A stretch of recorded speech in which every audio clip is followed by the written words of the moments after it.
Shalom, everyone. I'm back.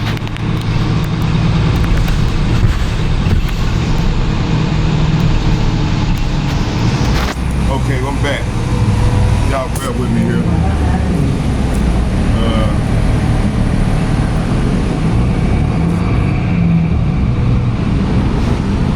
I'm on the bus, so bus moving, you know. If you're suffering from extreme panic attacks, Hold on, y'all, bear with me. All this coming up.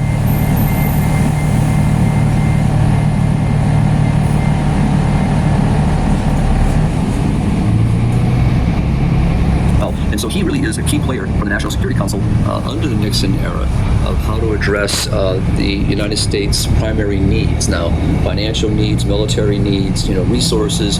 And so this document really flows out of that kind of conversation, that level of conversation under the Nixon era.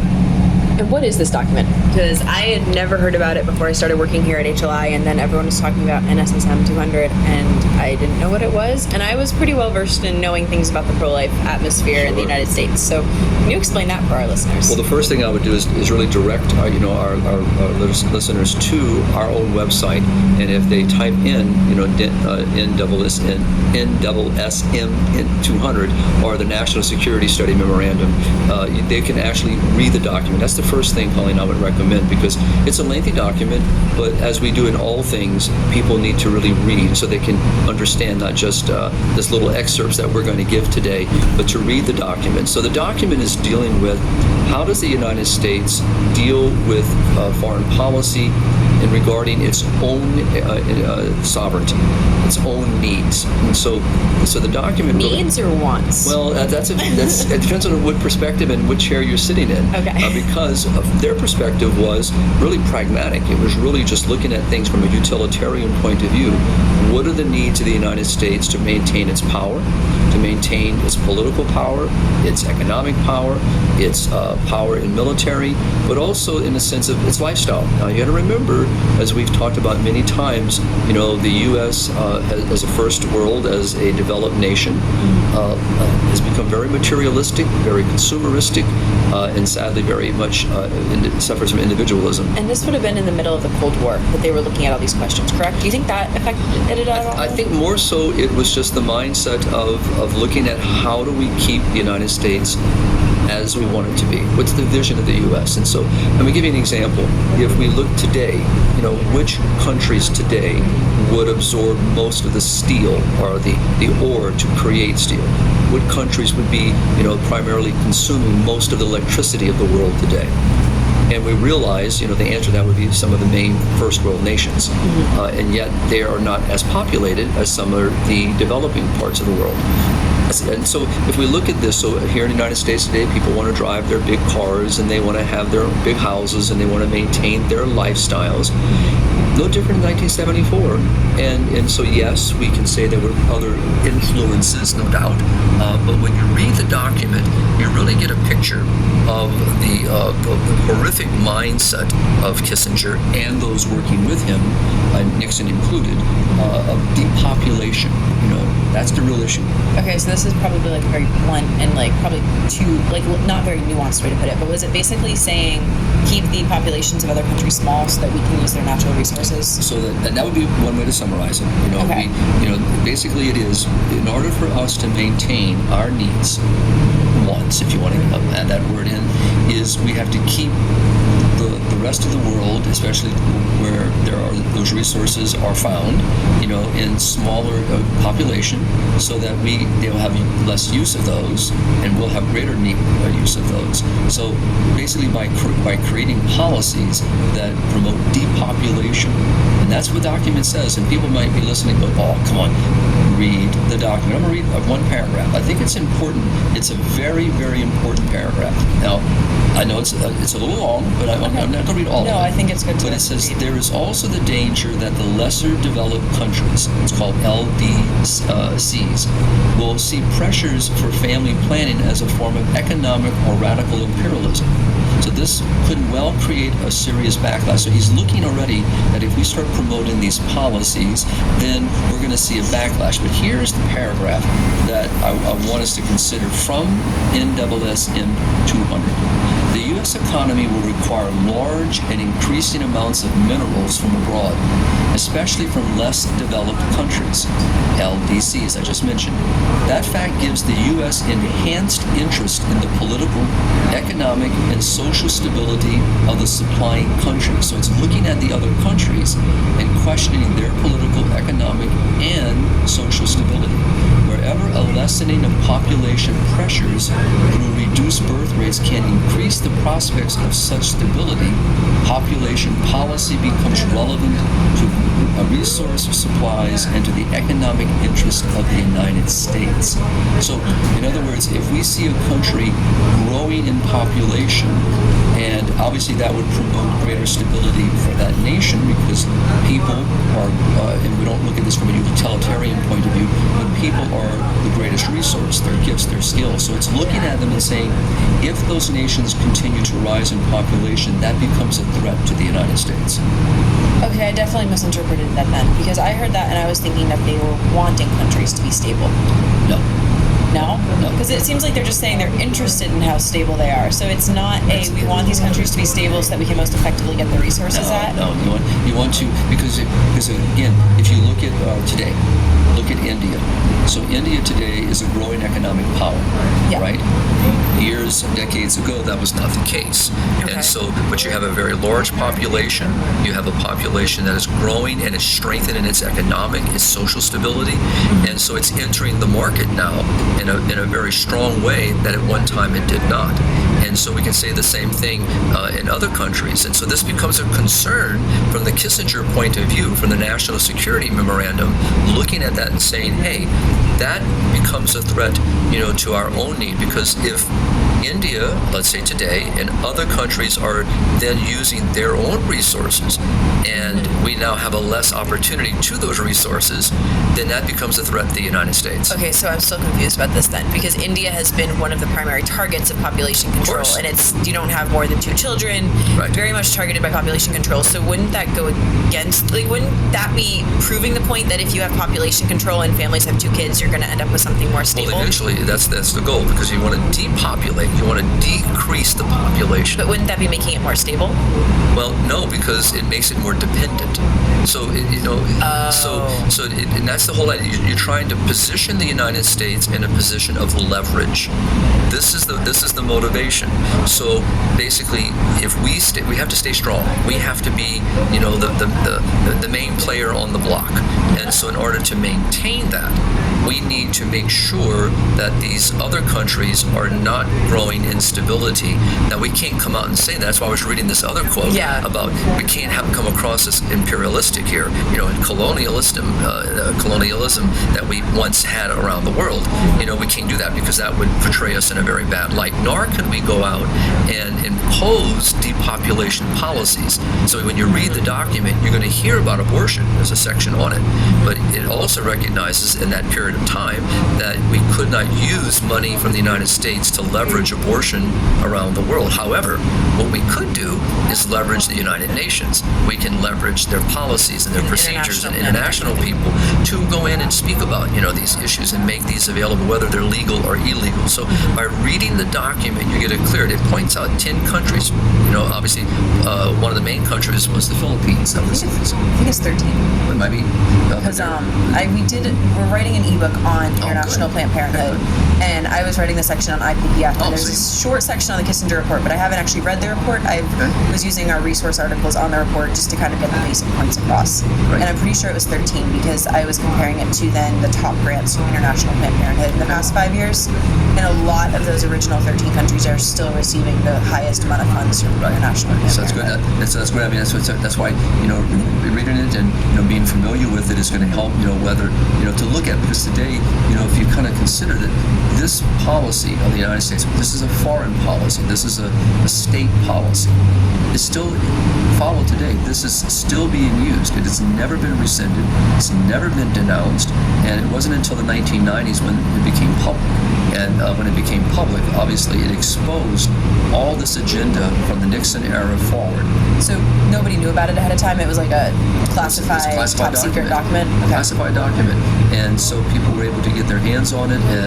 And we've written on this, so much at HLI because we see the impact of this globally. And so when you realize, the whole United Nations Population Fund, when you look at USAID, when you look at many of those agencies, non-governmental organizations, private foundations, and a litany of so many engaged in this, you have to question, why is this so important to the United States, to promote depopulation? Now, it doesn't come out and speak about depopulation in a sense of verbalization. The document speaks of it, right? But I'm just saying, no one gets up from a microphone in the State of the Union, we have to depopulate the world. No. Don't people talk about that, though, with like population control and how we have to... That's a different term. So because the idea here is that, again, we speak of sexual reproductive rights today. We use other euphemisms to kind of hide, the real underneath, the really pussy part underneath this policy, and that is depopulation. Okay, I obviously have a few questions about this, just because I'm trying to understand it better, and I don't know that much about it. This was written at a time when population, people were like, oh my goodness, we're going to overpopulate the earth, population hysteria. So I guess I'm trying to... like I said, I haven't actually read the document. It's definitely written from a perspective of we want to keep countries unstable so that we get their economic benefits of having access to their natural resources, rather than we actually think overpopulation is a legitimate threat to humanity, and this is our misguided but well, I think what people have to do is we're being good here. Sure. Well, put things in the light. So what happened in 1968? So we have Paul Ehrlich writes this book, all right? And so what happens in this period of time is, we have with this fear mongering about overpopulation, and of course, what happens, and this is Ehrlich's predictions have all failed, all of them, all right? And yet it's still around today. We still have this people thinking that the world is overpopulated. I mean, we hear it all the time, especially when political elections are coming up, or in different countries. And we've done podcasts on it before. When we had the 8th billionth person born, right, exactly, people were freaked out about it. Right. But what happens here? So it doesn't mean that wasn't contained in the mindset. Okay. But when you read the document, it uses this language to its advantage. Okay. To promote and to play on that fear as a state policy. Yeah. To couch this policy in... To give it the boundaries, to kind of set it within science and, evidence base, which Paul Ehrlich's one is not. And so it's been debunked time and time again, all of his predictions. Dr. Brian Close has written on this many times, and it's on our websites. People can access that as well. It'd be great to get Dr. Brian on here one day, because this is what he has spent so much of his research doing, is debunking all of this, but also exposing it. And we have actually, he's written, so much on the National Security Memorandum, and in all of our training programs, this is one of our key documents that we start with, to expose the policy, because as we've talked about here in our podcast many times, people in the developing worlds, those that are having imposed upon them these horrific depopulation, population control mindsets and frameworks and policies and procedures, they're the ones suffering as a result of this. And as we know, if you read the Kissinger report in SSM 200, what you will see is that there's no concern for the legitimate well-being and flourishing of these nations. See, that's why I was asking about it, because I feel like I've read enough I've had to be on IPPF's website to read what they have to say, or I've looked the skimming that I've done of articles like this. A lot of it is couched in those terms of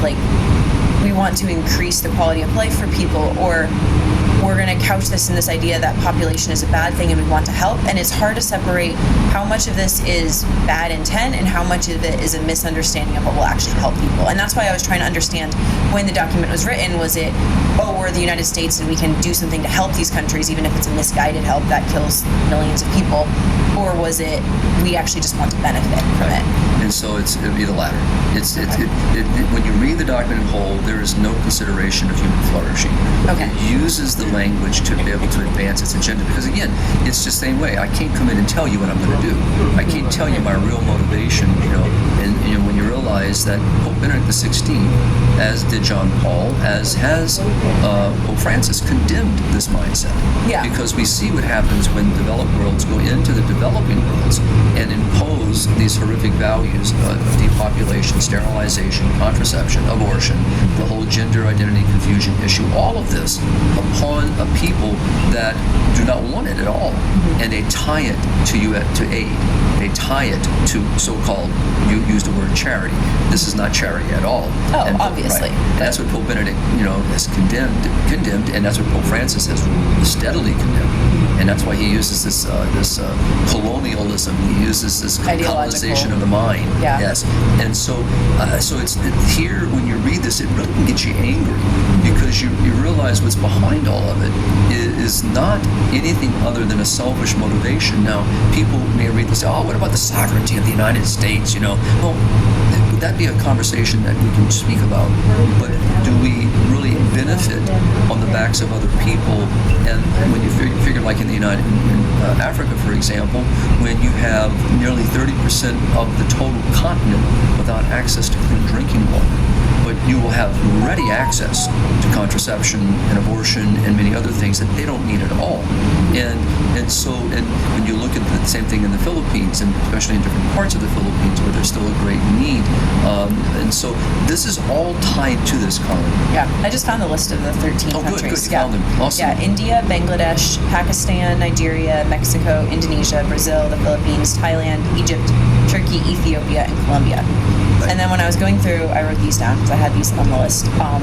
The International Planned Parenthood financial statements from 2018 to 2022. Right. So the 5 most recent ones. I don't think any of them out since then. Bangladesh, Colombia, Indonesia, and the Philippines have received in the past 5 years at least one of the top grants. And then India, Pakistan, Ethiopia, and Nigeria have received a top grant all 5 years. So out of those 13 countries, 8 of them are still getting top grants from International Planned Parenthood. And when you think about this, people listen to this immediately, especially maybe not our audience who's been around long enough, they see, they understand, they recognize, as we do with Roe v. Wade, what happens on a global issue is that with the overturning of Roe, it affects how the world looks at this as well. So here's another example that we're not surprised by the actions of the United States imposing its own ideological positions and values, so-called values, upon the rest of the vulnerable world. Okay, so we've talked about how the United States had an economic interest in imposing this kind of population control in other countries, specifically the 13 targeted ones. How did they go about doing that? What does the Kissinger report lay out of the tactics for what are they promoting? How are they reducing this population? Right. So we already spoke a little bit about it. Alluded to it at least. Mm-hmm. So you have to really recognize by using agencies. The United States itself can't be seen, with dirty hands, because it would be perceived as, you are intruding upon our own sovereignty. Your selfish motivations are about your own self, not about the well-being of our country. So again, we have to bring other mechanisms in order to do this. So International Planned Parenthood Federation, who you've already mentioned, became... It's specifically named, I think. Well, I haven't read the document. I've heard that it's specifically named in the document. It does, and so it moves it right in there. So basically, it says, so I'll pull from it for you. So basically, when you read the report, it's called The Implications of Worldwide Population Growth for U.S. Security and Overseas Interest. This is the full title of the document. Oh, wow. And what it does, it was a result of collaboration by many groups. But what it gets into here is in the document, it specifically declared that the United States was to cover up its population control activities and avoid charges of racism and imperialism by inducing the United Nations and various non-governmental organizations, specifically IPPF, International Planned Parenthood Federation, the Pathfinder Fund, and the Population Council to do all of its work. Now, this is all coming from, I'm using notes from Dr. Brian Close's research. So this is why it's important important for our readers to read the document, come to the website. Brian has done a lot of hours on this. And I can link them in the description. That would be very important. And what it shows, though, is we don't want to be perceived as having a racial position or colonization. It's the same kind of colonization that happens years ago. But it goes on. So it says this, quote, "The U.S. economy will require large and increasing amounts of minerals from abroad." So as I quoted earlier, so then what it does, so it looks at it and says, if we don't have those resources, it puts the United States in jeopardy for its own social, its own political, and its own economic stability. So it's using language that the United States is being threatened by this growing population. So the way to deal with this is we have to promote a lesser population. And so the document is dealing with this.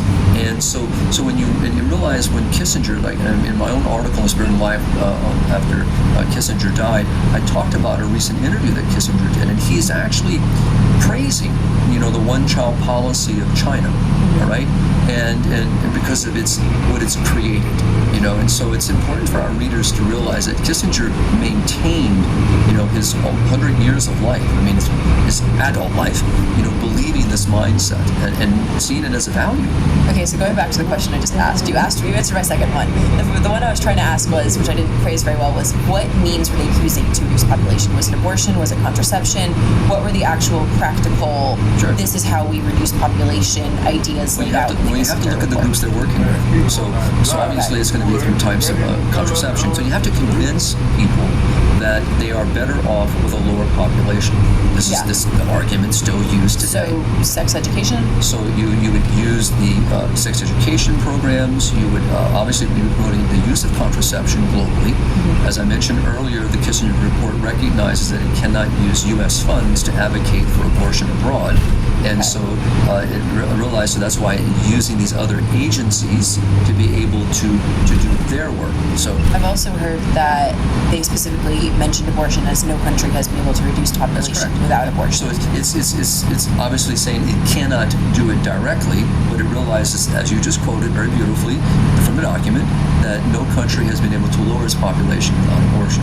So this is a key element here. And so what do we see now globally in the state policy of today?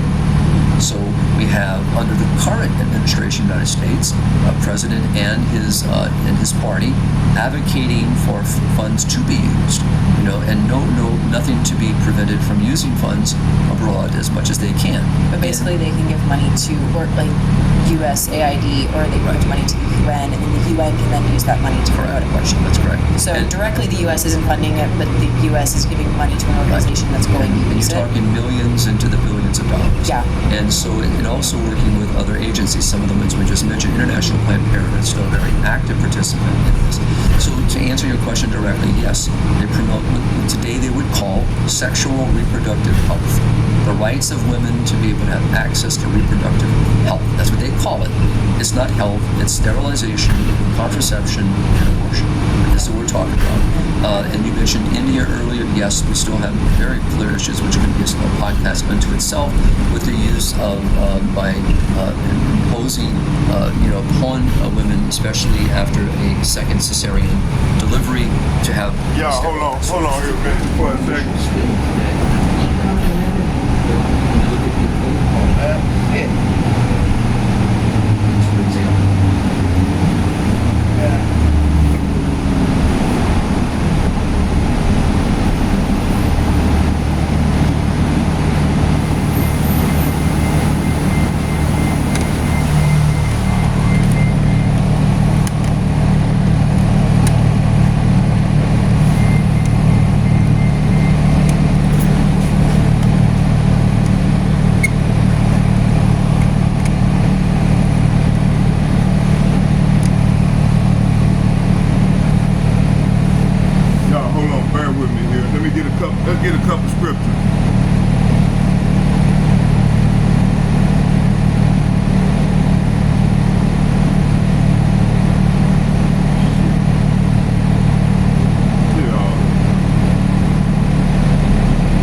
18, verse 23, and it reads, "And the light of the lamp of a lamp will shine in you no more, and the voice of the bridegroom and the bride will be heard in you no more. For your merchants were the great ones of the earth, and all nations were deceived by your sorcery." See? So hey, they just gone up. We're gonna do part 2. We're gonna watch more of the video. Let me go and get some scriptures. And let's bring out some scriptures now. Ezekiel chapter 5, verse 17, and it reads, it says, "I will send famine and the wild beasts against you, and they will rob you of your children, pestilence, and blood shall pass through you, and I will bring the sword upon you, and I am Yahweh, Bahashem Yahushai. I have spoken." See, so the Lord have spoken, man. At the end of the day, it's the Lord's agenda.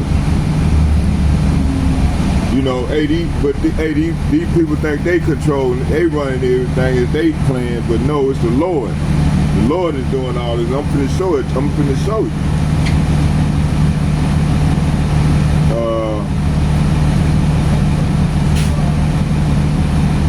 Let's get Revelation chapter 21 verse. Let's get all that.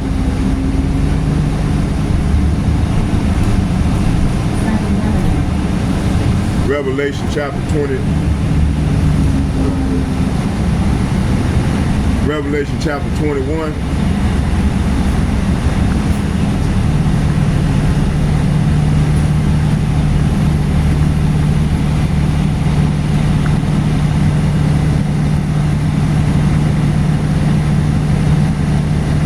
And it reads, Revelation chapter 1, 21 verse 1 through 27, and it reads, "And I saw a new heaven and a new earth, for the first heaven and the first earth were passed away." This is what's coming.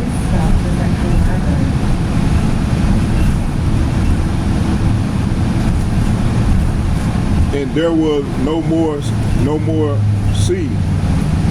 And I saw John," it said, "and I, John, saw the holy city, New Jerusalem, coming down from God out of the heaven, prepared as a bride adorned for her husband." Hey, so the children of Israel we are the bride, and Lord Yahushua is the husband, and Lord Yahweh is the husband man. Okay. Verse 3, it says, "And I heard a great voice out of heaven saying, Behold, the tabernacle of Yahweh Bahashem Yahushua is with men, and he will dwell with them, and they shall be his people, and Yahweh Bahashem Yahushua himself shall be with them and be their power." Hey, this is what these elites trying to stop. They don't want this Revelation 21 through 1 through 27 to happen. So they doing everything in their power, and they've been doing it ever since 1974 and beyond then. I think they go back way before then, you know. But hey, that's when they start telling off on themselves, making it talking about top secret. Okay.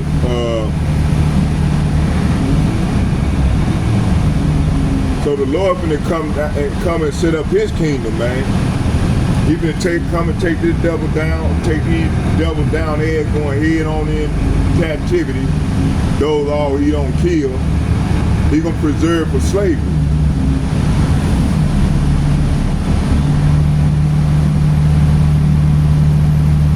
It said, I heard a great voice out of, verse 3 said, and I heard a great voice out of heaven saying, behold, the tabernacle of Yahweh Ba'ashem Yahushua is with men, and he will dwell with them, and they shall be his people, and Yahweh Ba'ashem Yahushua himself shall be with them and be their Elohim, their power. Verse 4, it says, Yahweh Ba'ashem Yahushua shall wipe away all the tears from their eyes, and there shall be no more death, neither sorrow, nor crying,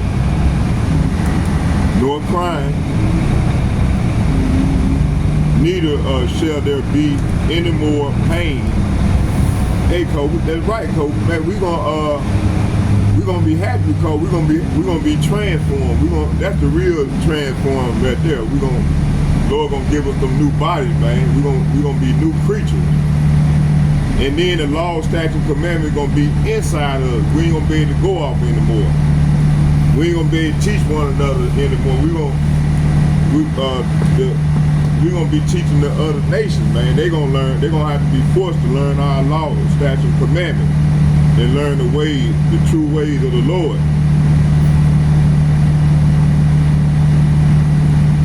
It says here, it said, and Yahweh Ba'ashem Yahushua shall wipe away all the tears from their eyes, and there shall be no more death, neither sorrow, nor crying, neither shall there be any more pain, for the former things are passed away. See, hey, we ain't gonna die no more.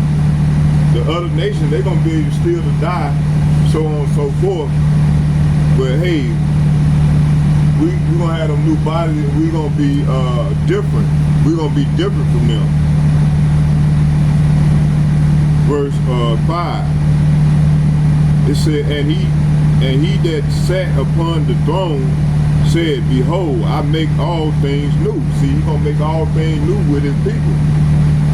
And he said unto me, write, for these words are true and faithful. See? Verse 6. And he said unto me, it is done. I am Alpha, the Omega, the beginning and the end, and I will give unto him that is athirst of the fountain of the water of life freely, and he that overcometh shall inherit all things, and he shall be his power, his God, and he shall be my son. See, verse 8.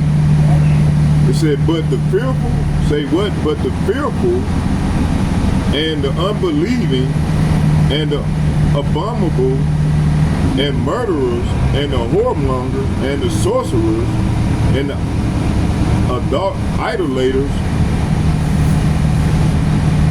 and all liars shall have their part in the lake of fire with with fire and brimstone, which is the second death. So this is what's going to happen to these people, man. They're going to die of a second death. Verse, talking about 2/3 of our people also in these heathen nations, man. They're going to die. They're going to die in their second death. Verse 9, it said, and there came unto me one of the 7 angels which had the 7 vials, full of the 7 last plagues, and talked with me, saying, come hither, and I will show thee the bride and the lamb's wife. So we the bride, we the lamb's wife. You know, the children of Israel. Let's get that New Jerusalem. It said, verse 10, it said, and he carried me away in the spirit to a great and high mountain, and showed me a great city, the holy Jerusalem descending out of heaven from Yahweh Ba'ashem Yahushai, having the glory of Yahweh Ba'ashem Yahushai, and her light was like unto the stone most precious, even like a jasper stone, clear as a crystal. Verse 12, and had a wall great and high, and had 12 gates, and at the gate 12 angels, and the name written. Y'all bear with me. So, and the name written thereon, which are the names of the 12 tribes of Israel. See? Verse 13, it said, and one of the,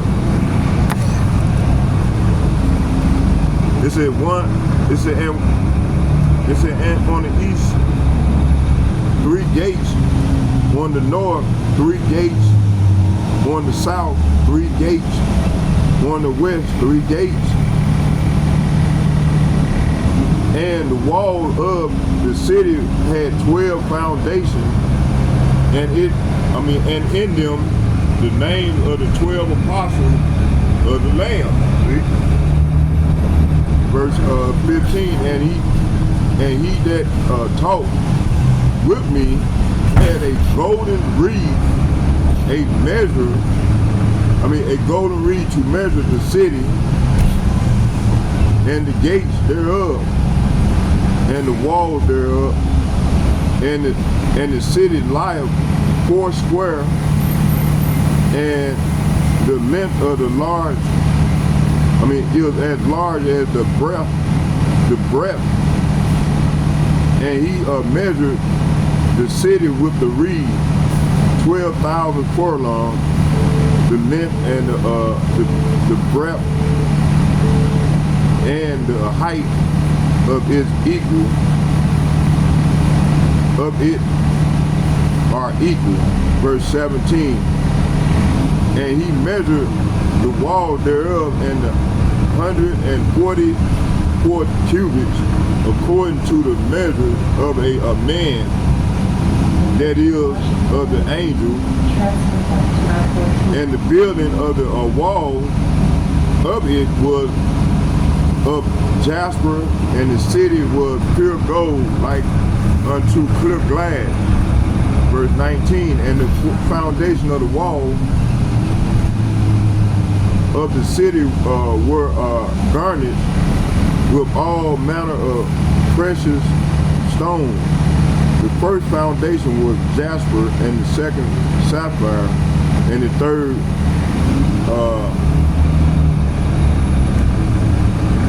chalcedony, and the fourth emerald. Verse 20, and the fifth sandalwood, and the sixth sardius, and the seventh chrysolite, and the eighth beryl, and the ninth a topaz, and the 10th a chrysoprase, and the 11th jacinth, and the 12th an amethyst. Verse 21, it said, and the 12 gates were 12 pearls, every several gates was the 1 pearl, and the street of the city was pure gold, as it were transparent glass. Verse, it said, and I saw no temple therein, for Yahweh Ba'ashem Yahushai Almighty and the Lamb are the temple of it. Verse 23, it said, and the city had no need of the sun, neither of the moon to shine in it. The glory of God did lighten it, and the Lamb is the light thereof. Verse 24, it said, and the nations of them which are saved shall walk in the light of it. See? And the kings of the earth do bring their glory and honor into it. It said the gates of it shall not be shut at all by day, for there shall be no light, be no night there. And there shall bring the glory of honor of the nation into it, see? And there shall be no wise, there shall in no wise enter into it anything that defileth, neither whatsoever work of abomination or maketh a lie, but they which are written in the Lamb's book of life. That's what's coming. All right. Y'all bear with me. Let's put up everything, so we almost at my stop.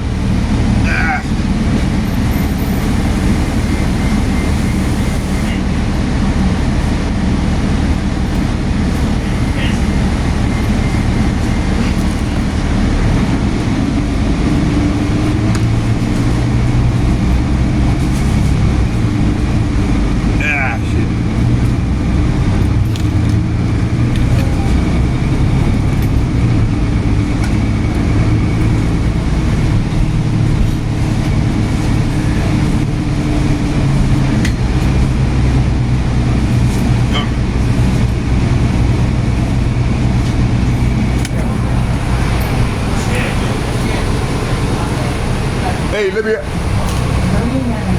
No, not right here. The next one. Okay, where was we now? Let's go back.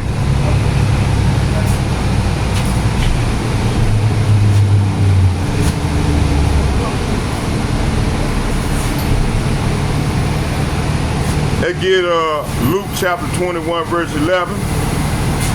It says, come on now, locking up on me. It says there will be a great earthquake in various places, famine and pestilence, and there will be terrors and great signs from heaven. See, this is what's coming, man. We getting great signs from heaven. I think I got it, man. Yeah. Okay. Let me get this next one up here, bro. I appreciate you, man. I like you, man. You don't even bother. You let me do my thing, man. That's a good man, man. You might be an Israelite, man. Even though you're Somali, it's called Specklebird. Look up that word Specklebird in the Hebrew. Yeah. Go in the concordance, the blue letter Bible, and look in the inner liner and look up Specklebird. And tell me what he think.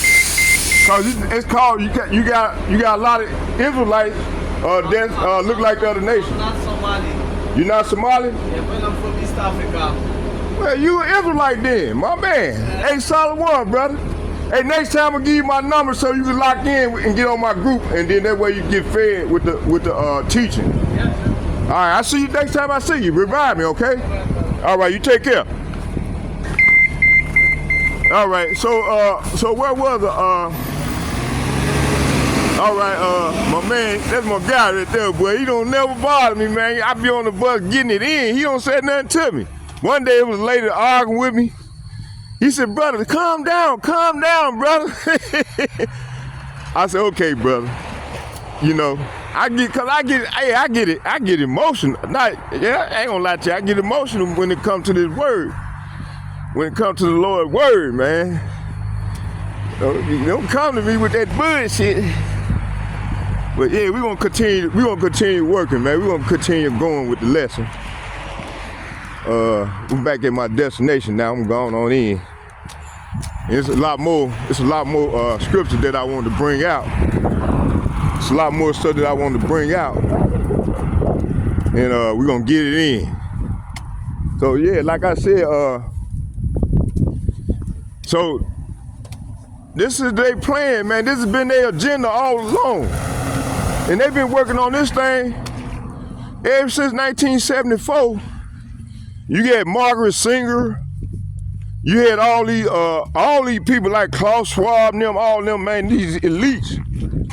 These fuckers been trying to, they know they on the decline, so they trying to They know they're gonna be like, you know, they knew we were growing. It's like in Egypt. They said, hey, we got to stop them because they more than we are. And then if we go to war, they might join the opposition to fight against us. So we got to stop them. And this is the mindset of these Edomites, you know, and all these other nations. I don't think the other nations give a shit. But I know Amalek now, cause we gonna be at war with them from generation to generation, man. So these devils got a perpetual hatred for us, man. But you can't tell this to any other Jake. They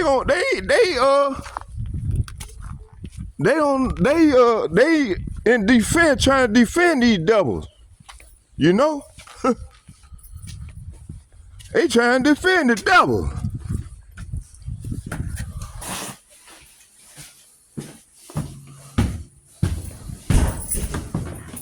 Okay, yeah.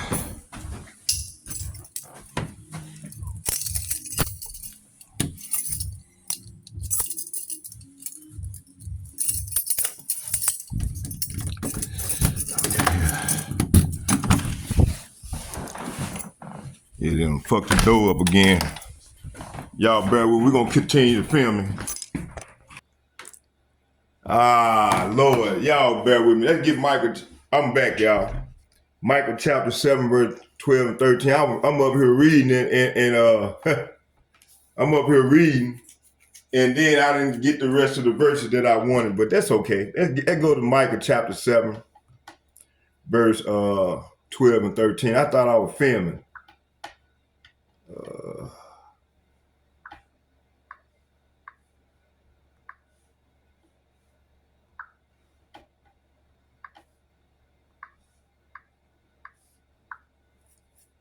Micah chapter 7, verse 12. I'm going to read 12 and 13.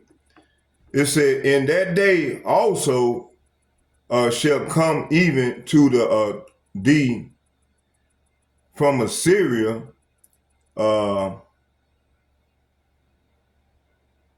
and from the fortified cities and from the fortress even to the river and from the sea to sea and from mountain to mountains. Verse 13, notwithstanding the land shall be desolate because of them that dwell therein, for the fruit of their doing. See, so hey, they gonna cause this war, man. So that war gonna kill off a lot of people right there. This is gonna be part of the depopulation agenda as well, and this is gonna be the last part of it. Okay, let's go back for a minute.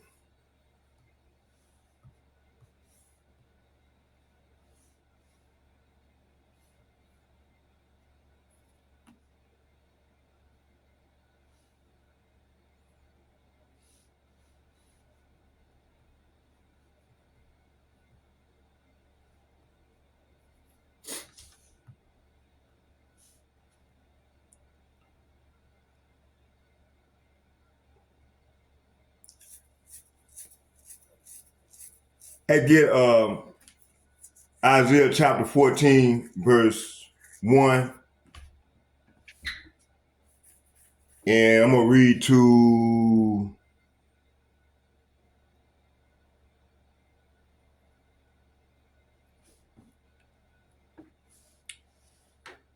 probably 7. But it's the whole chapter. You might want to read the whole chapter because it's regarding the depopulation agenda. Okay, it said, for Yahweh, by Hashem, Yahweh will have compassion on Jacob. Actually, let's start at, because we just read Revelation chapter 1, verse 27. Let's get Luke chapter 21, verse 11. It said, there will be great earthquakes in various places, famine and pestilence, and there will be terror and great signs from heaven. See? So we getting these great signs from heaven already. We seeing these. For the Lord will have compassion on Jacob. This Isaiah chapter 14, verse 1. It said, for Yahweh by Hashem Yahushua will have compassion on Jacob and will again choose Israel and will set them in their own land, and the sojourner will join them and will attach themselves to the house of Jacob. And the people will take them and bring them to their place, and the house of Israel will possess the land, possess them in Yahweh's land as male and female slaves. See, and they would take captive those who were their captors, and rule over those who oppress them. When Yahweh, by Hashem Yahushua, has given you rest from your pain and turmoil and the hard service with which you were made to serve. See, so we still in slavery right now. We've been serving our time, like in the penitentiary. You know, like when I was in the penitentiary, when I did wrong, and found guilty, you know, hey, I had to go and do that time, man. You see? It says here, dang, my neck still hurt. It says here, when Yahweh by Hashem Yahushua has given you rest from your pain and turmoil and the hard service with which you were made to serve, you will take up the taunt against the king of Babylon, how the oppressor has ceased, the insolent fury ceased. Yahweh by Hashem Yahushua has broken the staff of the wicked, the scepter of the rulers. Okay, and you can read the rest of this. It's the whole chapter. Revelation chapter 21, verse 8.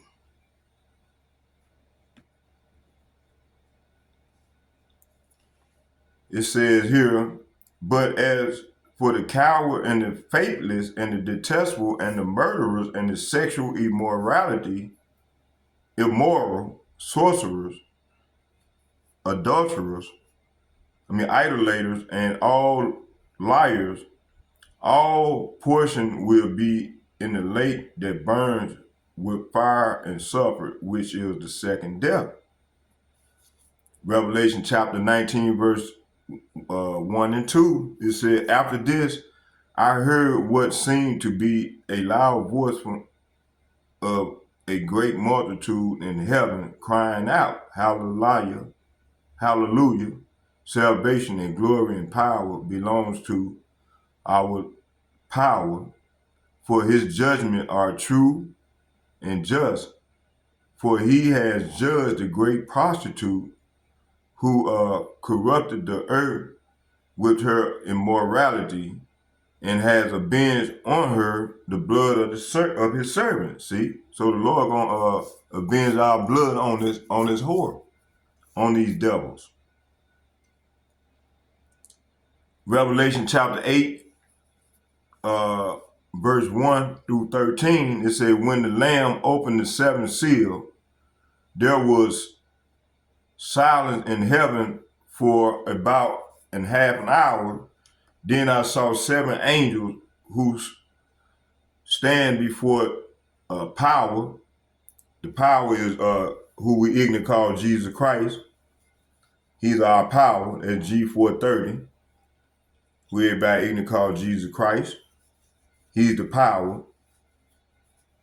It said, and seven trumpets were given to them, and another angel came and stood at the altar with a golden censer, and he was given much incense to offer with the prayers of all the saints on the golden altar before the throne. And the smoke of the incense with the prayers of the saints rose before Yahweh Ba'ashem Yahushai from the hand of the angels, and the angels took the censer and filled it with fire from the altar and threw it on the earth, and there was there were peals of thunder, rumbling, flashes of lightning, and the earthquake. 2 Thessalonians chapter 2, verse 8, it said, and then the lawless one will be revealed, whom Yahweh Ba'ashem Yahushai will kill with his breath of his mouth, and bring to nothing by the appearance of his coming. See, this what he's going to do to the wicked one. Let's read that again. It said, and then the lawless one will be revealed, whom Yahweh Ba'ashem Yahushai Mashiach will kill with his breath of his mouth, and bring to nothing by the appearance of his coming. See? Ezekiel chapter 38, verse 1 through 23. It said, but the word of Yahweh came to me, son of man, set your face towards God of the land of Magog, the chief prince of Meshach and Tubal, and prophesy against him, and say, thus saith Yahweh Ba'ashem Yahushai, behold, I am against you, O God, chief prince of Meshach and Tubal, and I will turn you about and put hooks in your jaws, and I will bring you out, and all your army, horses and horsemen, and all of them clothed in full armor, a great host, and all of them with bucklers and shields, wielding swords, Persia, Cush, and Put, are with them, all of them with shields and helmets. See, so hey, you gonna have all them brick nations. So you can read the rest on your own. It's 23, Ezekiel 38, 1 through 23. Okay, let's get Micah. Now let's get Micah chapter 7, verse 12 and 13.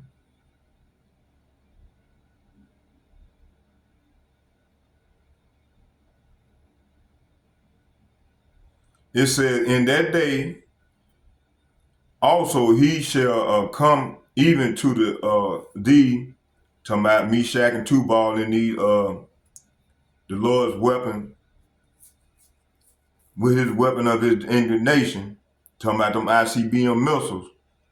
So in that day also he will come even to thee from Assyria, and from the fortified cities, and from the fortress, even to the river, and from the sea to sea, and from mountain to mountain.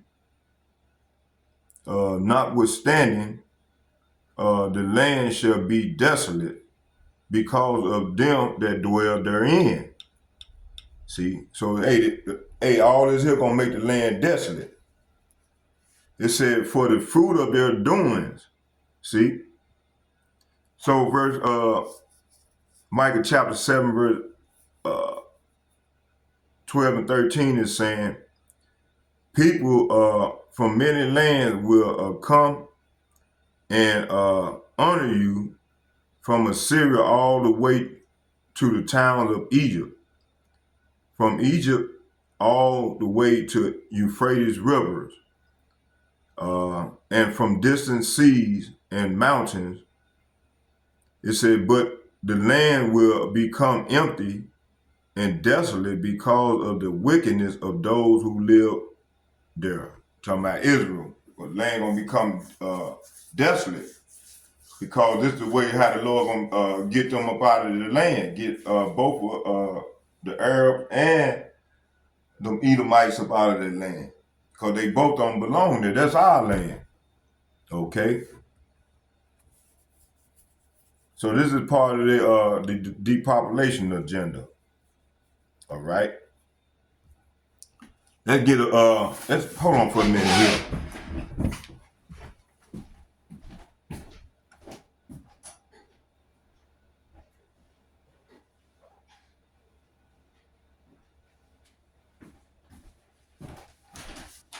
We're gonna watch a little bit more. I'm gonna bring out a few more scripts, and then we're gonna watch a few more. We're gonna watch how much time we got in? Okay, let's get a few more scriptures real quick. Let's go right here to Second Esdras.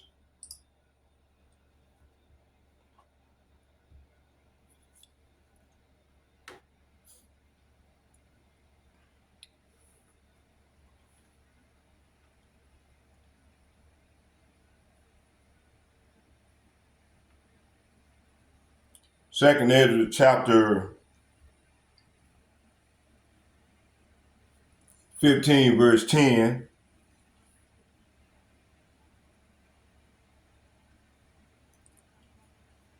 Hold on here.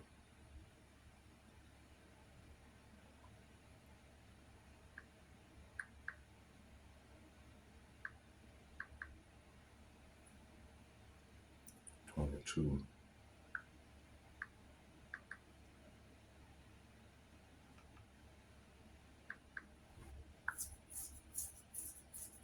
All right.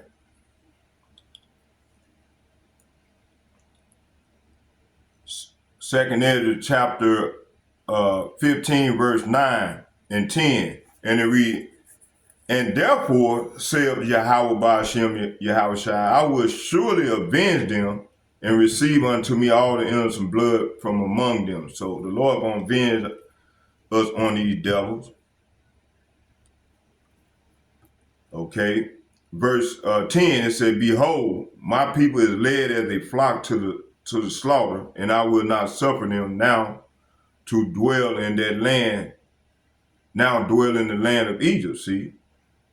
Verse 11, but I will bring them out with the mighty hand and a stretched out arm and smite Egypt with plagues as before. And I will destroy the land thereof. See, that's how we know it's talking about now, you know, this land, this Egypt, and which is spiritual Egypt. Let's go to let's get Psalm chapter 44, verse 22. I'm going to start at 21. It says, shall not Yahweh Ba'ashem Yahushua search this out? For he knoweth the secret of the heart. See? Yea, for thy sake are we killed all day long. We are counted as sheep for the slaughter. See? So, the Lord finna come at these people, man. He finna come at everybody, man. All the wicked. 2/3 of our people that join unto the wicked ass nation. Let's get Leviticus.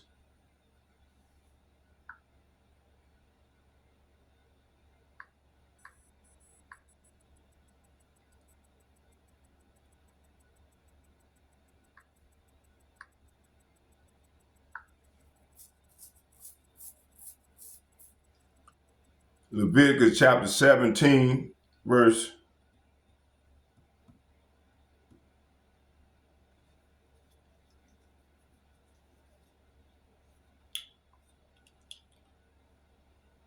13.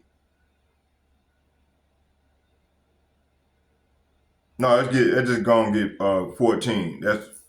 It said, for it is the life of all flesh, the blood of it is for the life thereof. Therefore I said unto the children of Israel, ye shall eat blood of no man, no manner of flesh, for life of all flesh is the blood thereof. Whosoever eateth it shall be cut off. See? So we can't eat no raw. We don't supposed to eat food that when we eat our food, we supposed to eat it always cooked, all the way done. You know, only Esau eat them. They eat their meat. They eat blood, drink blood, and eat their meat. Medium rare. Okay. Isaiah chapter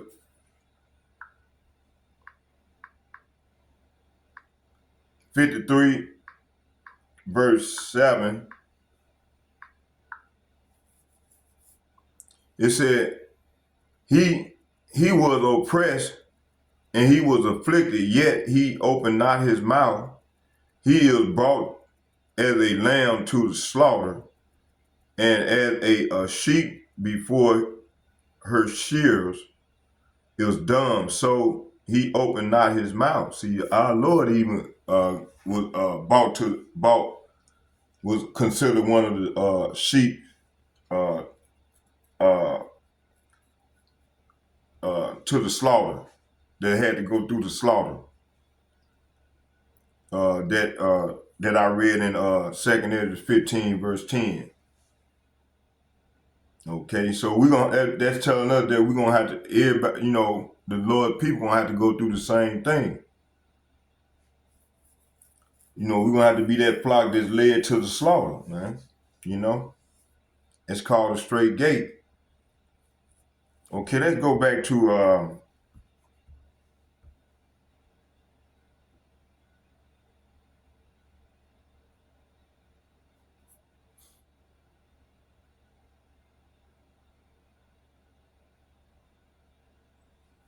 Isaiah chapter 45, verse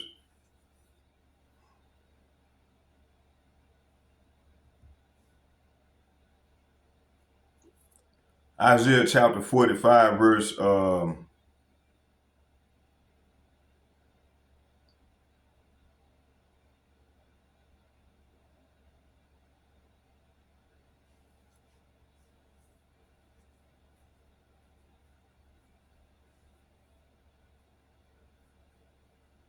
Isaiah chapter 45, verse, I'm gonna read from 4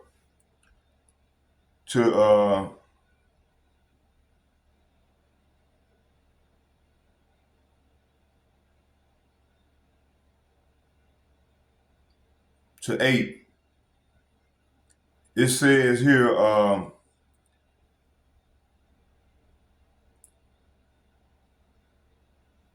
it said, and I will give thee treasures of the darkness and the hidden riches of the secret places, that thou mayest know that I am Yahweh, which called thee by name, am Yahweh by Hashem Yahweh of Israel. He's the power of Israel, Yahweh. But his son is our power at G430, which he's our power. The Lord gave him authority to be over us and to follow us. I mean, for us to follow him. Right now we can't go straight to Yahweh. We got to go through. We had to go through the mediator. He's the doorkeeper. To go through, we got to go through him before to get to the Lord, to Yahweh. Verse 4, it said, for Jacob my servant sake, and Israel my elect, I have called thee by name, I have surnamed thee, though thou hast not known me. Verse 5, it said, I am Yahweh, and there is none else. There is none else. There is no God beside me. I gird thee, though thou hast not known me. See? That they may know, verse 6, that they may know from the rising of the sun, we in the rising of the sun, which is the west, and from the west, see, that there is none beside me. I am Yahweh, and there is none else. Verse 7, it said, I form the light and I create darkness. I make peace and I create evil. I, Yahweh, do all these things. See? Verse 8, drop down, yea, heavens from above, and let the skies pour down righteousness, like the earth open, and let them bring forth salvation, and let righteousness spring up together. I, Yahweh, has created it. See? And this is what's coming. You know, right now we live in this man kingdom, in his you know, right now he's trying to make us get the women to take contraception, and and then listen, man, these devils is wicked, man. When you watch the video, that's why I played it to play 20. We're gonna watch some more of it later on, or when I do the part 2, and we'll watch some more of the video, you know. But I just wanted to stay on this course. I'm gonna bring out a few more scriptures. Matter of fact, let's go into this evil. The Lord said He created all the good and the evil. He's dealing with on the right and the left. The wicked is His left hand side, but the right hand side is the children of Israel.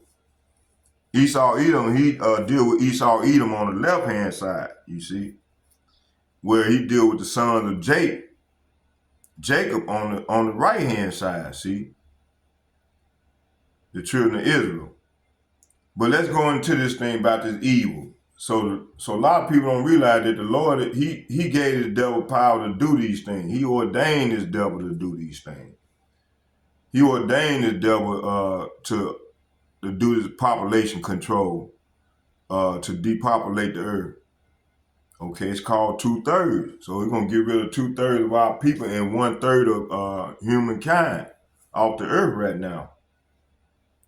They even put it in the Georgia Guidestone. If you read the Georgia Guide, if you can go do a Google search and get that Georgia and find out the image and show that Georgia Guidestone, it'll show you that they trying to get the earth down to so many people on the earth, you know?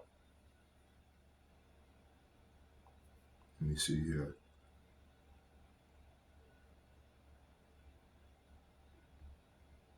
Let's go to Genesis. It said, I form the light and I create darkness. I make peace and I create evil. I, Yahweh, do all these things. Genesis chapter 1, verse 3, it said, and Yahweh, Bahashem Yahweh said, let there be light. Then there was light. And Yahweh Bahashem Yahweh saw the light that it was good, and did divide the light from darkness.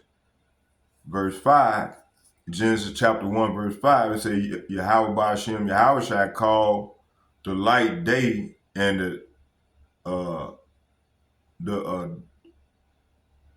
darkness he called night, and the evening and the morning were the first day. Verse 17, Genesis chapter 1, verse 17 and 18, and it reads, and Yahweh Bahashem Yahweh set them in the firmament of the heaven, and to give light upon the earth. Verse 18, Genesis chapter 1, verse 18. And to rule over the day and over the night, and to divide the light from the darkness. And Yahweh Bahashem Yahweh saw that it was good. See, that was good. Psalms chapter 8, verse 3. When I considered thy heavens, the work of thy fingers, the moon and the stars which thou hast ordained. Psalm chapter 104, verse 20 and 21. And it reads, thou makest darkness, and in the night, wherein all the beasts of the forest do creep forth. Verse 21, Psalm 104, verse 21 and 22. The young lion roar after they prey and seek their meat from Yahweh Ba'ashem Yahushai. Verse 22, the sun ariseth, the sun riseth, and they gathered themselves together and lay them down in their dens. Psalm chapter 104, verse 23, man goeth forth unto his work and to his labor until the evening. Jeremiah chapter 31, verse 35. Thus saith Yahweh, which giveth the sun for a light by day, and the ordinance of the moon and of the stars for a light by night, which divided the sea when the waves thereof roar. Yahweh of hosts is his name.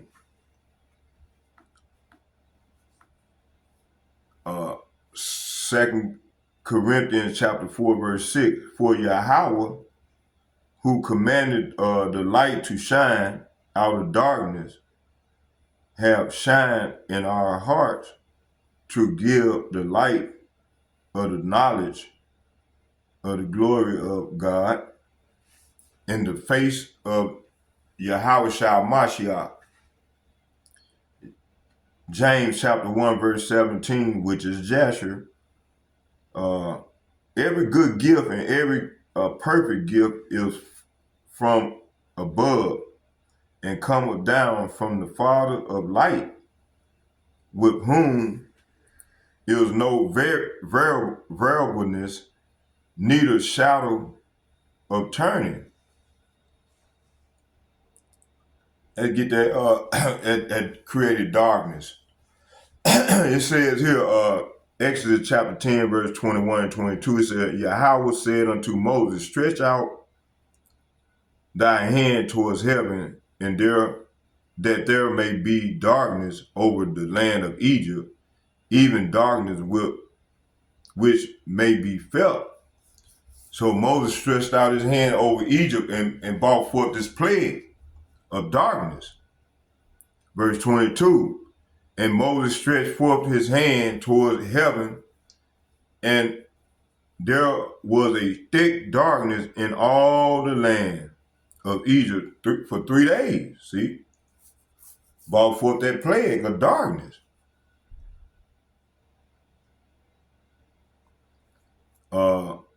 Exodus chapter 10, verse 23, it said, they saw not one another, neither rose any from his place for 3 days, but all the children of Israel had light in their dwellings. See, beautiful. Exodus chapter 14, verse 20, and it came between the camp of the Egyptian and the camp of Israel, and it was a cloud of darkness to them, but it gave light by night to these, so that the one came not near the other all the night. Jeremiah chapter 13, verse 16. So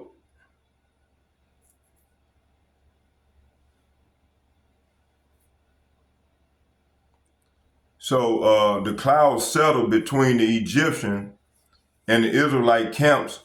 As darkness fell, the cloud turned to fire, lighting up the night. But the Egyptian and the Israelite did not approach each other at all. Each other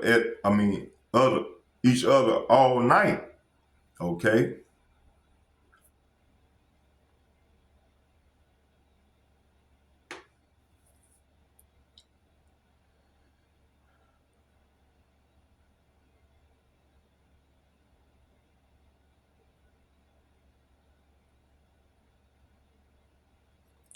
Jeremiah chapter 13, verse 16, and it said, give glory to Yahweh, by Hashem Yahushua your power before he caused darkness, and before your feet stumble upon the dark mountain, the dark government.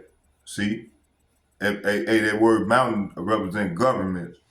And while ye look for light, he turned it into the shadow of death and make it gross darkness. So that was a lot of our people, 2/3 of them is in gross darkness right now. In the sight of the dark Egyptians, the dark American, because they ain't into the truth, so they in darkness. Those that ain't into the truth, man, they in darkness. They in gross darkness.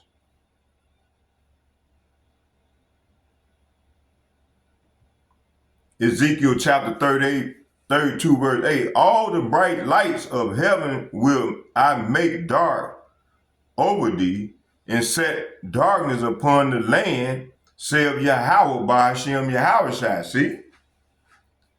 So you got, even though it's light here now, this land here is spreading with gross darkness throughout every city. Everywhere in this land is nothing but gross darkness, man.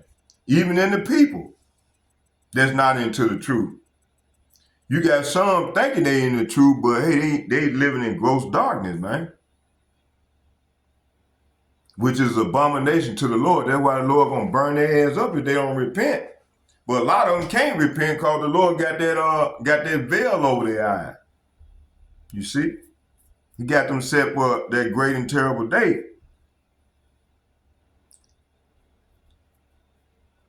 And the only way they're gonna get out of it, they're gonna have to pray hard to the Lord to take that veil off of them, so they can receive this light, man, this marvelous light, and be able to repent.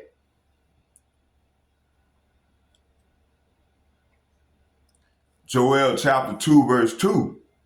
It said, a day of darkness and of gloomness, a day of cloud and of thick darkness, as the morning spread upon the mountains, a great people and a strong. It said, there have not been ever like, neither shall there be more after it, even the years of many generations. See? And this is what's going on now. It's gonna pick up. This verse here gonna play out real soon. This prophecy here gonna play out real soon. It's getting there.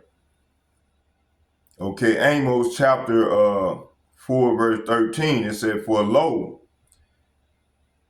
he that formed the mountains and created the wind and declared unto man what is his thought, that maketh the morning darkness and treadeth upon the high places of the earth, Yahweh by Hashem Yahushua, Salapia, Yahweh.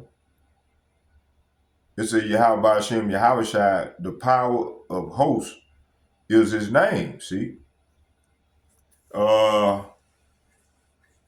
Nahum chapter 1, verse 8, it said, but with an overrunning flood, he will make an utter end of the place thereof.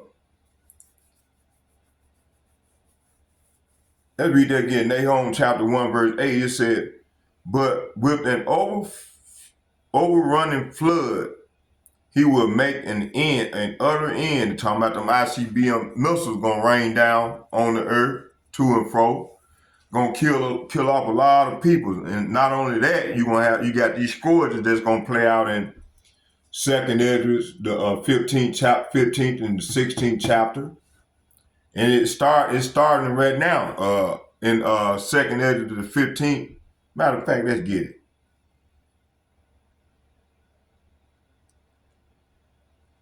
Second Esdras chapter 15, verse 13, and I'm gonna read to 19. It said, they that till the ground shall mourn, for their seed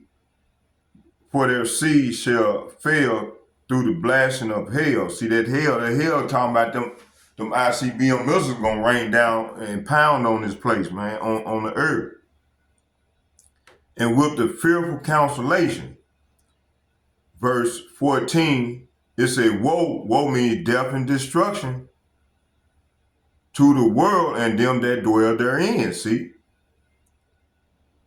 Woe means death and destruction, see, to the world and them that dwell therein. See? Verse 15, for the sword and their destruction. Say what? For the sword and their destruction draw nigh. And one people shall stand up, excuse me, and fight against another, and swords in their hand.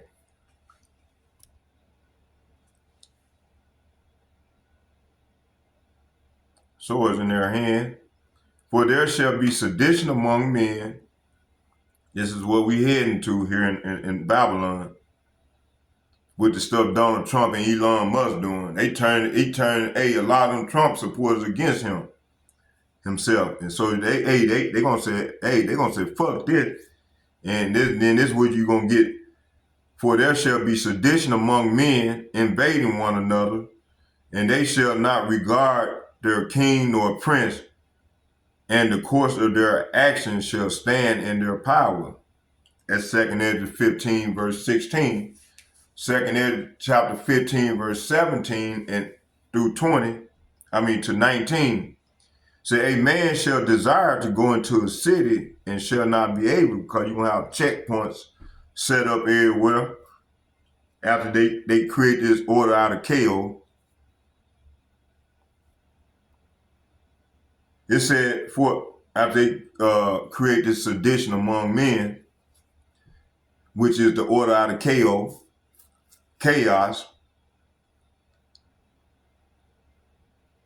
It said here, 2 Ezra chapter 15, verse 18, for because of their pride, the city shall be troubled, the houses shall be destroyed, and men shall be afraid. Hey, this is what's coming right now.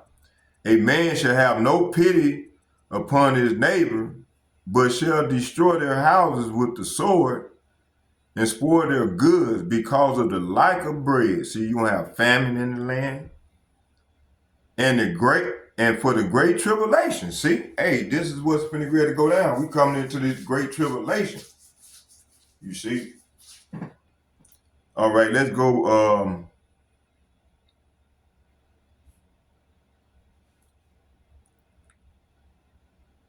Nahum. Let's go back to Nahum chapter 1, verse 8. It said, but with an overrunning flood, he will make an utter end of the place thereof, and darkness shall pursue his enemies. See, so this is what's going on now.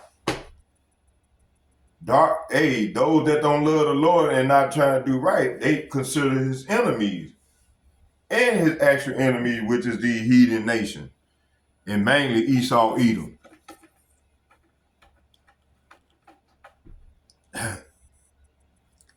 Which is public enemy number one. Jude chapter 1, verse 6, it said, the angel which kept not, talking about Jake, it said, the angel which kept not the first estate, but left their own habitation, he have reserved in everlasting change under darkness, under the judgment of the great day. See, the Lord got these people, 2/3 of our people also in these heathen public enemy number one, Esau, Edom, got their mind chained up for that great and terrible day. They can't get right. They can't get right because the Lord ain't showing them no mercy right now. And 2/3 of our people, man, the Lord ain't showing them no mercy, so they're gonna have to learn the hard way. That's death by pain. You know, ain't no way out of it. He got them set for that great and terrible day.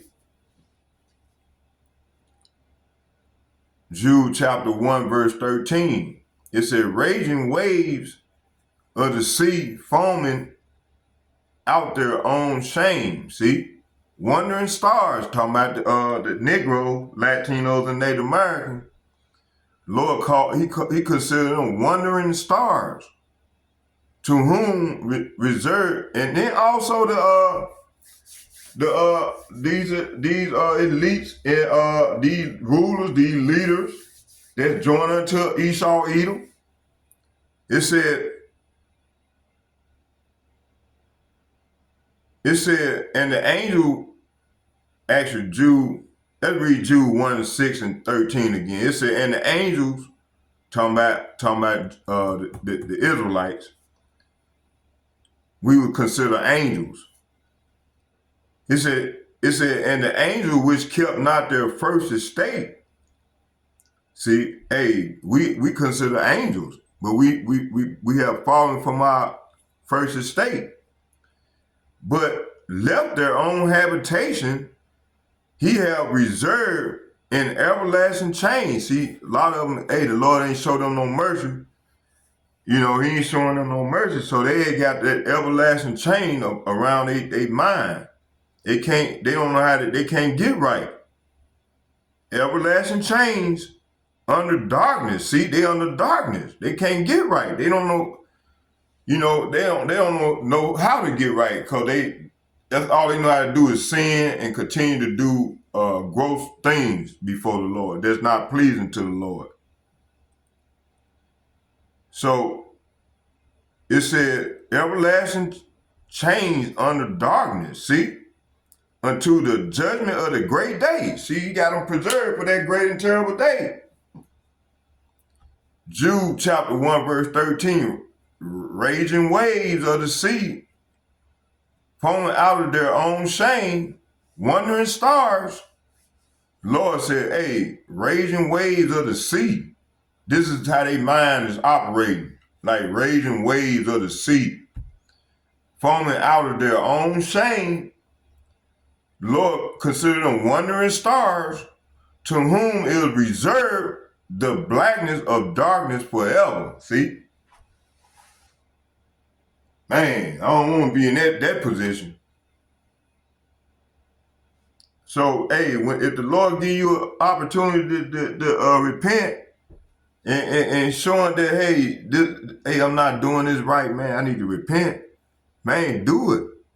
Do it, because, hey, if he lock you in, then there's no way back. You're gonna have to go through the gross darkness that you're doing, and he gonna continue to keep you doing wicked things until he send a spirit that's created for vengeance, or he gonna make you a spirit that's created for vengeance, and you gonna self-destruct. You gonna kill someone, or you gonna harm someone, and then you gonna harm yourself.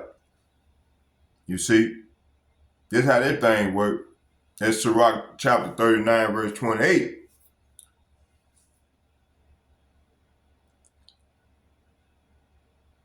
It said Job chapter 10, 2 verse 10, it said, but he said unto her, thou speakest as one of the foolish women speaketh. What shall we receive good at the hand of God? And shall we not receive evil? In all this, not Job sinned with his lip. So Job, man, was telling his wife, man, he called her ignorant. He called his wife ignorant. He said, hey, the Lord done bless us with all this wealth and good, throughout. Hey, right now he getting us a bad time. We having bad times. So we got to receive the bad along with the good, But she was trying to mark and scout to man, where's your God now? He got you, he got you going through all this here right now. But hey, and Job said, hey, silly woman, hey, I got to respect what the Lord did to me at first. Hey, he gave me all, he was blessing me with all this the good ways. So why not, I got to take the good along with the bitter, So I just can't just say, hey, and cuss the Lord out because I'm receiving these having hard times right now. You see, can't do it like that. So he was chastising his wife. Let's read that again. It says, but he said unto her, thou speakest as one of the foolish women speaketh. See, what shall we receive good at the hand of God? The God here is talking about Yahweh G430. And shall not we receive evil in all this? Did not Job sin with his lip?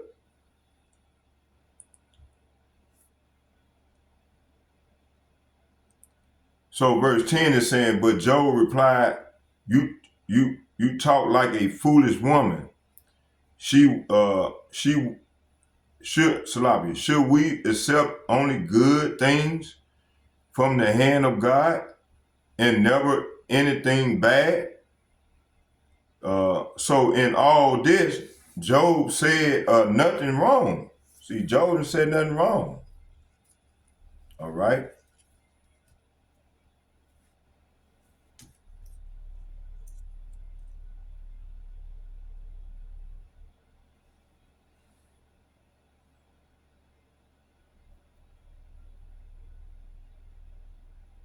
Job chapter 34, verse 29, it said, when he give a quietness, who then can make trouble? And when he hide of his face, who then can behold him? Whether it be done against a nation or against a man only. See? So this is saying here in Job chapter 34, verse 29, it said, but if he chooses to remain quiet, who can criticize him? When he hides his face, no one can find him, whether an individual or a nation.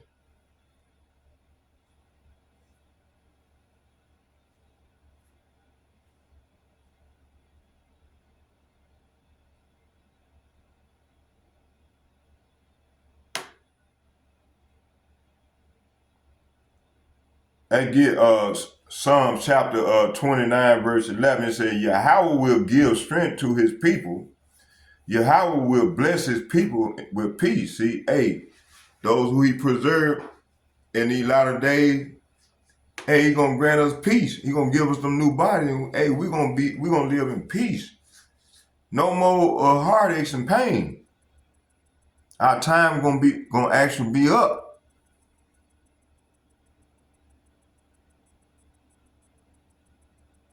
Cause right now it's like we serving time in the penitentiary. We still under these bars, under judgment, man, under these curses.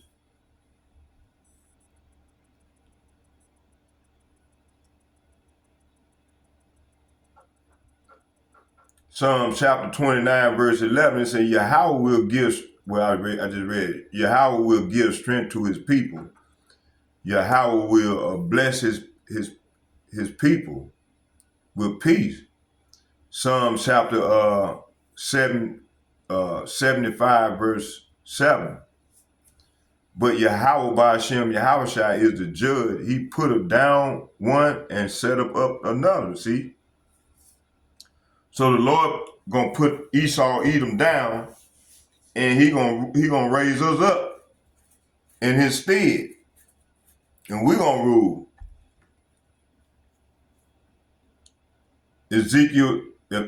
Ecclesiastes chapter 7, verse 13 and 14.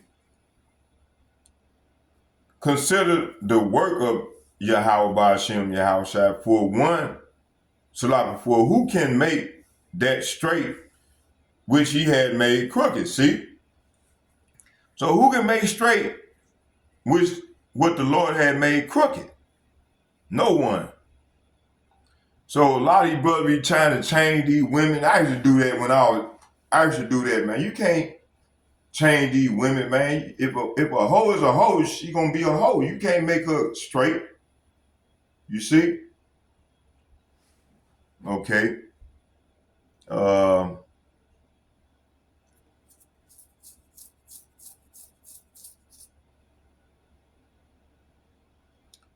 Verse 14, Ecclesiastes chapter 7, verse 14. In the day of prosperity, be joyful, but in the day of adversity, consider. Yahweh Ba'ashem, Yahweh Shai also have set the one over against another to the end. And that man should find nothing after him, see?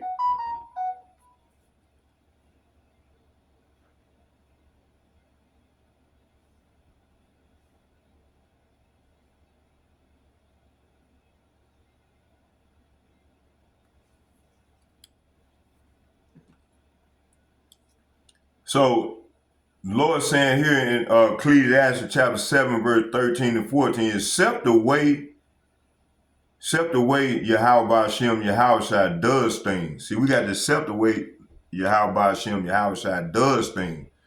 For who can straighten what he had made crooked? See? So who can if the Lord made this woman be a whore, how can we change her? How can I change her? See, when I was young and didn't know no better, hey, I should do that all the time, man. Hey, since I came into the truth, man, I let bygone be bygone, and just try to stay in the spirit and do and try to work out my salvation with fear and trembling, man. In the Lord. You see, verse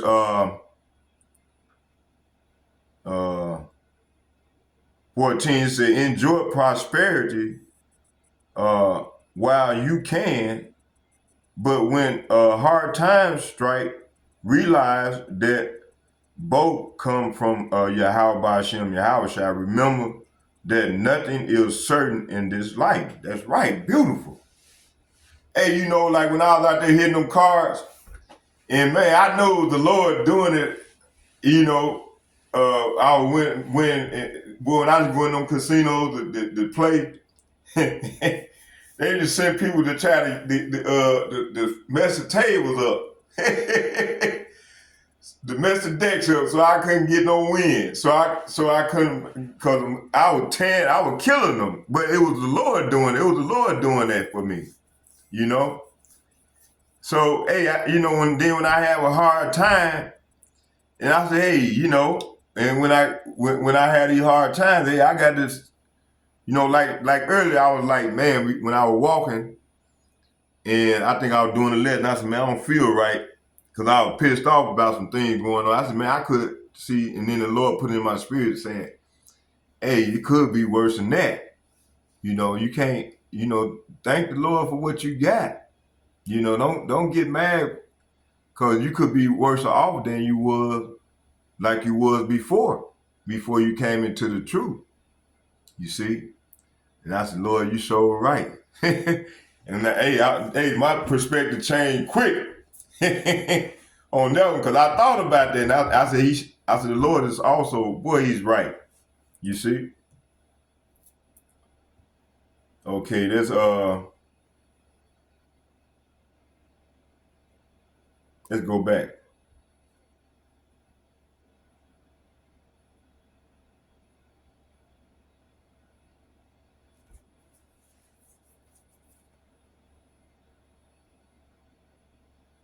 Isaiah chapter 10, verse 5 and 6. Isaiah chapter 10, verse 5 and 6, and it reads, Assyria, the rod of my anger, and the staff, it said, and the staff in their hand is my indignation. See, them ICBM missiles. I will send him against a hypocritical nation, and against the people of my wrath will I give him charge to take the spoil and to take the prey and to tread them down like the mire in the street. Hey, this is what's going to happen to the Babylonians and these elites here in the daughter of Babylon, which is AKA America, and other parts of the earth as well. So it said, what sorrow awaits Assyria, the rod of my anger? I use it as a club to express my anger. See? So the Lord used the Assyrians as a club to express his anger against his enemies. Verse 6 is saying, I am sending Assyria. Say what? I am sending Assyria against a godless nation, against a people with whom I am angry. Syria will plunder them, trampling them like dirt beneath its feet. See, hey, this is what's coming. Let's go here. I'm almost done, y'all. Almost done.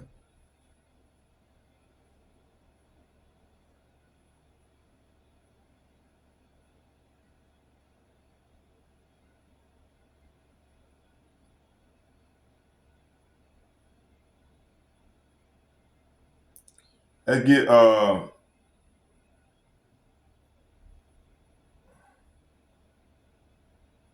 Jeremiah chapter 18, verse 7. It said, at what instant I shall speak concerning a nation and concerning a kingdom to pluck up and to pull down and to destroy it.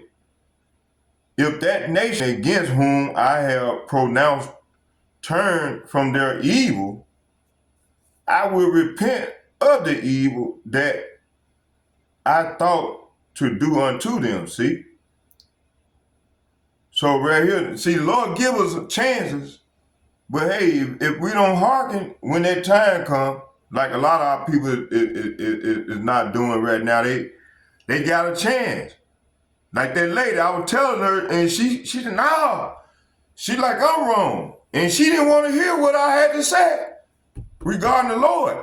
So, hey, see, that's great example. And she didn't believe what I was telling her about that lady. I gave her a prime example. I said, Lord, now you got to call on the Lord's real name. It wasn't the one that's been on being stuck on stupid. What they call Stockholm syndrome. You know, one of them, a Stockholm syndrome Israelite. You got 2/3, you got a lot of them. So it says here, if I announce that a certain nation or kingdom is to be uprooted, torn down, and destroyed, but then that nation renounces its evil ways, I will not destroy it as I had planned, see? So I know the Lord could have destroyed me many times, but hey, by me turning from my wicked ways, man, and coming to him, man, hey, that prolonged my life, you know? Verse 9, it said, and at what instant I shall speak concerning a nation and concerning a kingdom to build and to plant it, if it do evil, say what? If it do evil in my sight, that it obey not my voice. See, hey, the obey the voice of the Lord is through his prophets. You got to listen to the servant, starting with the elder apostles and the like-minded men on down as myself, apostles and bishops and the like-minded men on down as myself, is the Lord's voice. It said, if it do evil in my sight, and that it obey not my voice, then I will repent of the good wherewith I said I would benefit them. See? So right here the Lord is saying, And if I announce that I will plant and build up a certain nation or kingdom, but then the nation turns to evil and refuse to obey me, I will not bless it as I said I would. See? So that's why a lot of not getting these blessings because a lot of us refuse to turn from our wicked ways when we got the liberty to do so. So that's why a lot of people can't see them blessings yet. They can't understand why they currently going through what they're going through, you know? And then they wait till it's too late and then there's no remedy, you know? Okay, let's go back.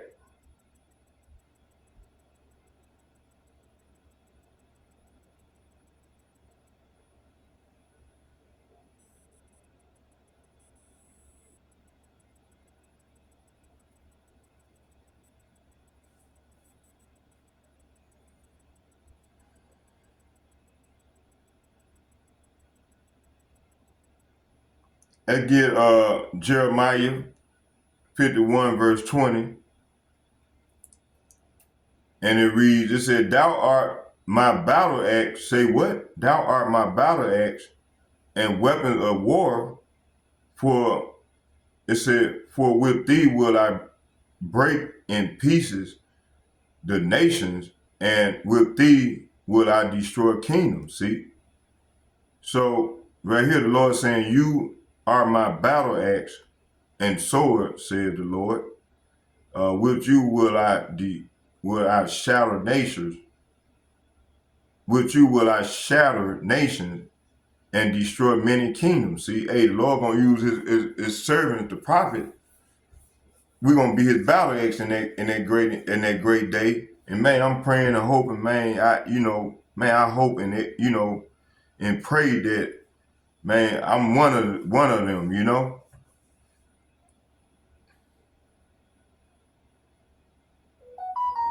Let me see here. See here.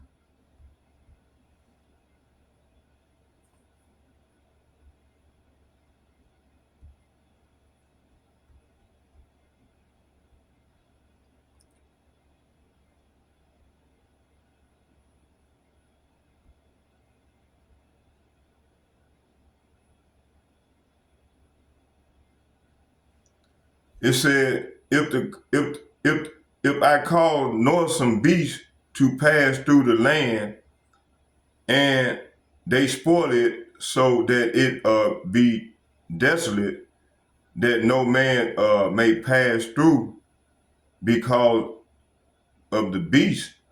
This for Ezekiel chapter 14 verse 15.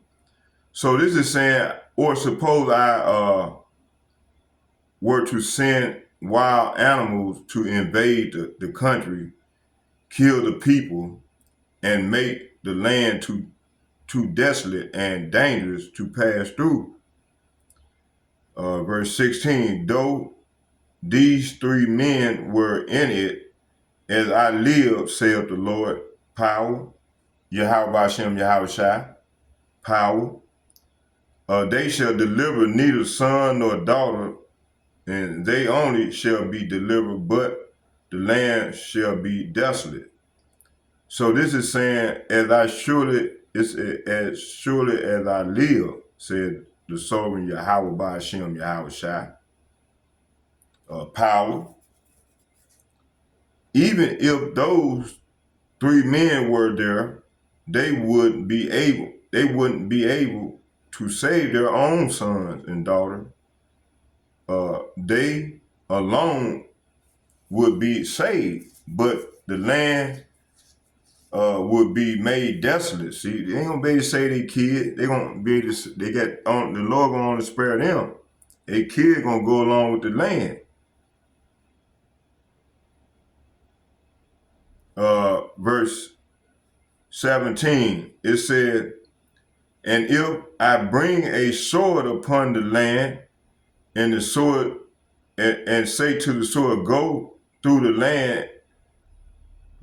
land, so that I cut off man and beast from it, Though these three men were in it, as I live, says the Lord God, the Lord power, Yahweh Hashem, Yahweh Shai power, they shall deliver neither son nor daughters, but they only shall be delivered themselves.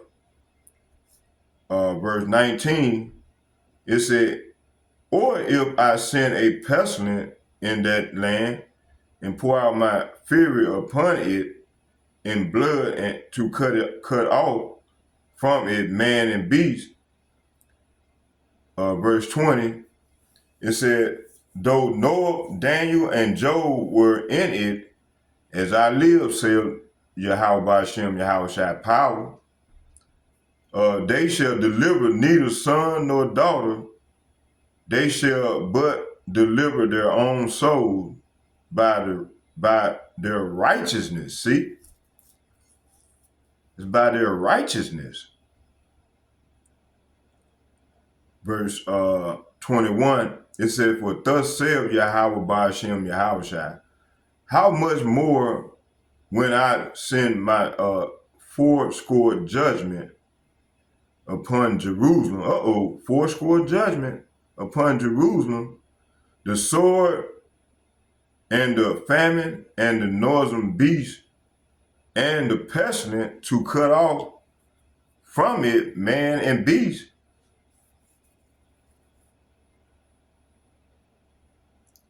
Let's get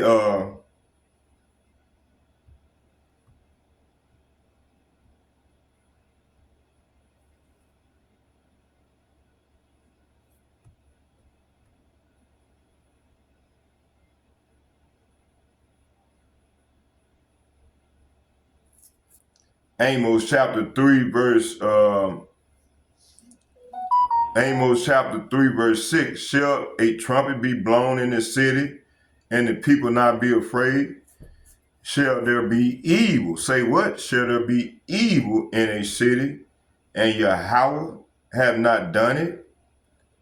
Amos chapter, so right here is saying here,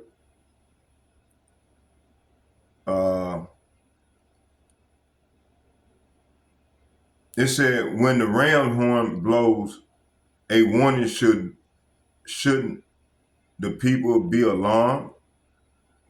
Does disasters come to a city unless the Lord has planned it?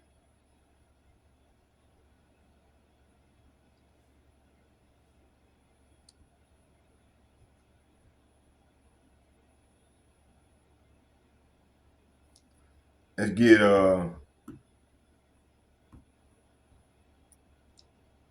Amos chapter 5 verse 6. It says, seek Yahweh and ye shall live, lest he break out like fire in the house of Joseph, and devour it, and there be none to quench it in Bethel. And I'm going to close with this one right here. Acts chapter 4, verse 28. For to do whatsoever thy hand and thy counsel determined before to be done. See, hey.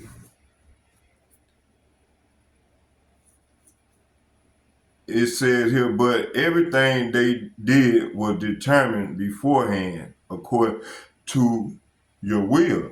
So through the will of the Father beforehand. So hey, with all that being said, I hope y'all edify. Let's get a prayer. Space to eat. Get a prayer in. Barakatah Yahweh. Barakatah Yahweh Shai. Barakatah Yahweh. Barakatah Yahweh Shai. Call law Yahweh. Call law Yahweh. Bahashem. Bahasham. Yahweh Shai. Bahasham. Rekak Hadash. Shalom. And second, I like to give double shouts, double honors to all the elder apostles and bishops from GMS, from men about GMS and men about who rule well. And third, I like to give shalom to all the like-minded men on down as myself. Shalom, shalom, shalom. May Yahweh, Ba'ashem Yahweh Shai, Ba'ashem Yahweh Shai bless us as we go further off into the great tribulation. Shalom, shalom, shalom. I'm out.